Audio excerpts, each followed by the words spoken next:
भाजप आमदार शिवाजीराव कर्डिले यांच्या निधनामुळे राहुरीत पोटनिवडणूक लागली। भाजपचे अक्षय कर्डिले आणि राष्ट्रवादी काँग्रेस शरद पवार गटाचे गोविंद मोकाटे यांच्यात मुख्य लढत होती। अक्षय कर्डिलेने मोठ्या संख्येने मताधिक्य मिळवत आघाडी घेतली आहे। विजयी उमेदवार अक्षय कर्डिले काय म्हणालेत पाहूया।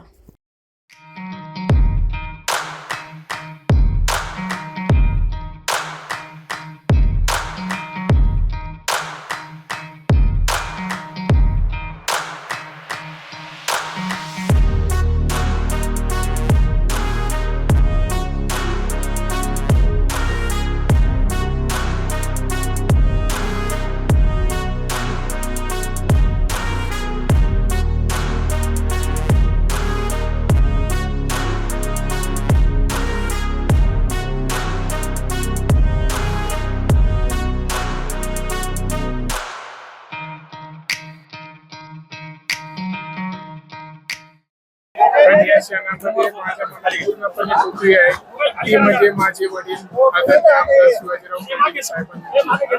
आज मी तुम्हाला शब्दातून भावना माझं सांगू शकत नाही की मला आज किती त्रास होतोय। की आज एवढा मोठा क्षण आहे, माझ्या राजकीय प्रवासाची सुरुवात आज झालेली आहे आणि या क्षणी माझे वडील माझ्या सोबत नाही की मी माझं दुर्दैव समजतो। पण आज हे जे काही घडतंय, जे काही जे झालंय ते पूर्णपणे हे माझ्या वडिलांमुळे झालेलं आहे।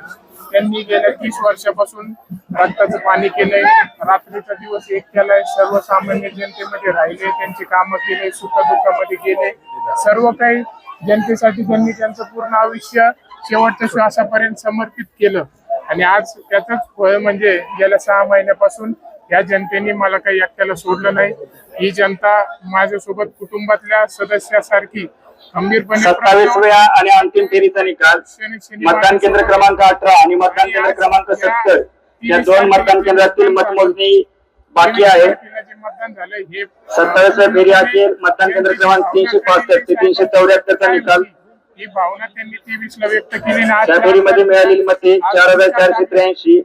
अक्षय शिवाजीराव कर्डिले या फेरीमध्ये मिळालेली मते 4483, एकूण मते 1,38,929। मोकाटे गोविंद खंडू या फेरीतील मते 369, एकूण 27,330। सोळके संतोष एकनाथ या फेरीतील मते 130, एकूण 5,648।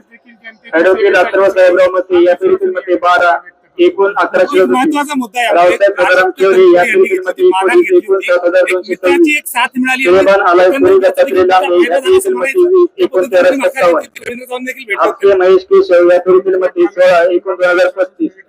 लोटा या फेरीतील मते 60, एकूण 1,623।